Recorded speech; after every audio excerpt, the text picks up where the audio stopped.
And so the point of this Q&A was to receive questions from people who really don't have a chance to ask the questions to priests of the Archdiocese of Philadelphia. And we see our world with such evil in it, because in these times we see a lot of racism, abuse of power, which are seen in our country, and many times they can be seen even in faith communities. How can we as young people stand up and help against these injustices and bring about the kingdom of God? Archbishop? I think you did. I think you young people actually did. You saw it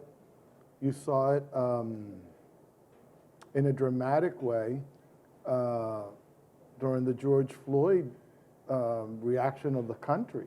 Who was walking the streets of our country, of our cities? You were. Young people were walking. Something resonated there. Take the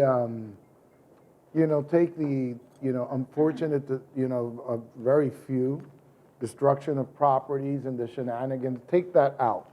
Segment that, because it wasn't about that. I actually felt very proud of young people, because they saw in what happened something that inside of them, this is not who we are.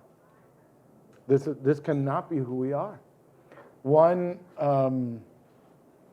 Sunday afternoon, a group of young people like yourselves, it started with a small group, asked me if I would join them on a Saturday afternoon to walk when hundreds of thousands of people were walking around Center City, Philadelphia. And there was no real organization to it. People were just walking. And by the time we got together in front of the cathedral, we prayed the Divine Mercy chaplet in front of the cathedral. There were 100 young adults. And they weren't all black. There were blacks and whites and Asian and Hispanics, and there was even a dog. Someone brought a dog.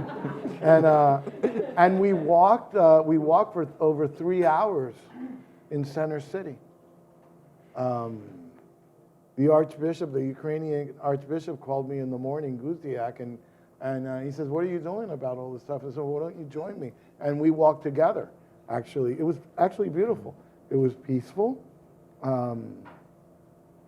But I think the standing up, especially young people saying, "This is not who we are. Time out.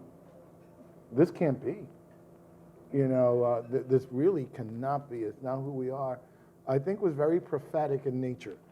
And I'm sure these hundreds of thousands of young people all over the country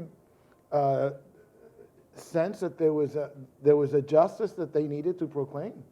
And they did. And it wasn't just Philadelphia. It was all over the country. In fact, it spilled to Europe. It was actually really powerful. I think the work of racism, we're not done. We're not even close to being done. We've got a lot of policies in place and stuff like that, right? But it's not done. All you need to do is, poke that bear and look at what happened. Poke that bear, the hurt that's under there. We're working actually to put together a commission. It's going to be called the Archbishop's Commission for Racial Healing and Dialogue. Because the only way you're going to deal with this is dialogue. And people talking to each other. And stepping a little bit outside of their comfort zone. And I wanted this committee, I said, I don't want it to be a whole bunch of black people. I want it to be people from the city and people from the suburbs. I spent 20 years in North Philadelphia. That was my world as a priest. It wasn't the suburban world. It was actually, I lived in a rectory where my windows got shot out twice. I lived in the hood, so to speak, and the Badlands. That was my world. And then I went to Westchester, right? And, in the city, the kids had no place to play. And they played handball against a wall. In Westchester, they played lacrosse. In the city, they don't even know what lacrosse is, So the gap between a place like Westchester and North Philly is really wide.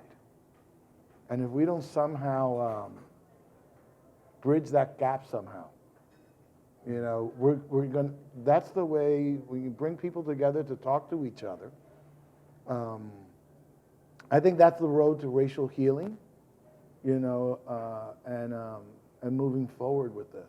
We've done a lot in terms of laws and policies and the civil rights movement, and that's been great. But on a human level, we haven't gotten there yet.